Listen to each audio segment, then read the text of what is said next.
ওই, হ্যাঁ বল। খাবি? তুই তো অনেক দূরে, কেমনে কি? বিকাশ নাম্বার দে, পাঠিয়ে দিতেছি। কোন খাবারের কথা বলতেছো?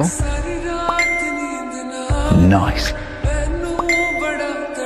বিকাশে কেমনে? আরে আজ আম্মু গরুর দুধ জাল দিচ্ছে, আমি তো খাই না, তাই তোরে টাকা পাঠাইতেছে, তুই কিনে খাবি।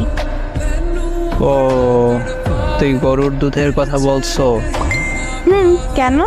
আমি আরো ভাবছি কিছু না। লজ্জা বেটা। এখন সব দোষ আমার।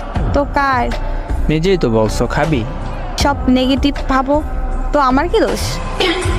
এইভাবে বললে কেউ বুঝবে না গরুর দুধ খাওয়ার জন্য বলছো। সবাই ওইটাই বুঝবে যেটা তুই বুঝছো।